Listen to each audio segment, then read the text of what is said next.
intro, ako si Super DM ang pambansang Makata ng bayan. Ngayon magsasalita na naman ako para tanggalin ang kanilang katangahan. Ito ay para sa mga vlogger at sa kanilang supporters na bubo sa confidential fans. Itong mga vlogger na ito, hindi ko alam kung tanga o nagbingi-bingihan.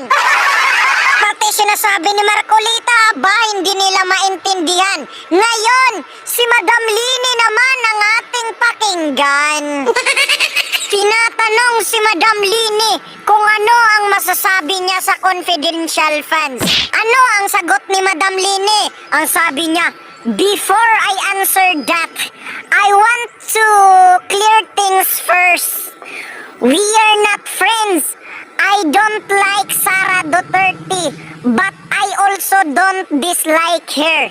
Hindi naman kami magkaaway, pero honestly, ang confidential funds kasi is for general use.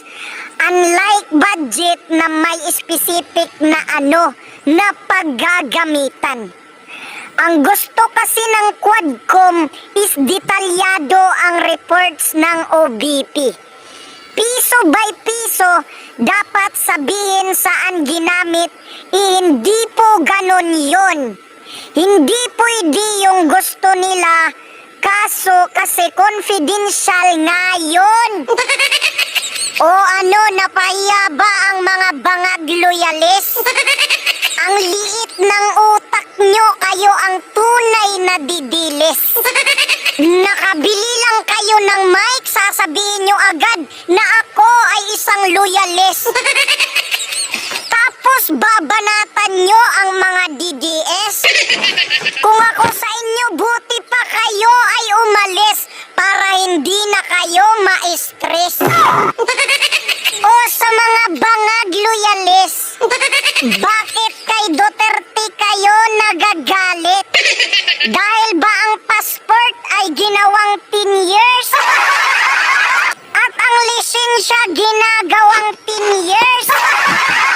Free tuition sa mga colleges? Dublado ang sahod ng mga pulis? Pinagbayad ang mga oligarkes? Inayos ang Boracay at Manila base? Inubos ang mga maoti terrorist? Tinanggal ang laglag bala sa airspace? Tapos may build project?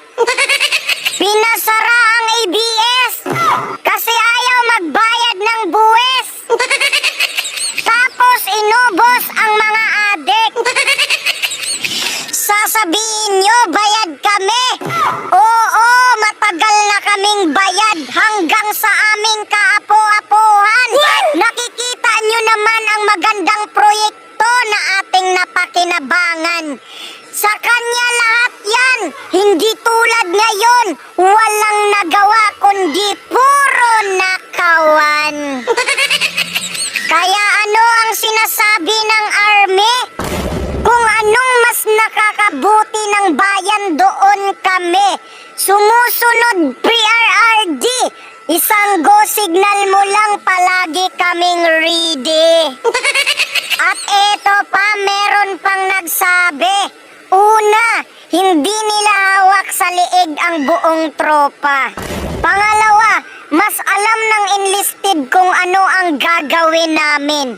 Pangatlo, nag-aantay kami kung sino ang may lakas ng loob na pangunahan kami. Pang-apat, taong bayan ang busing namin at hindi sa iisang tao.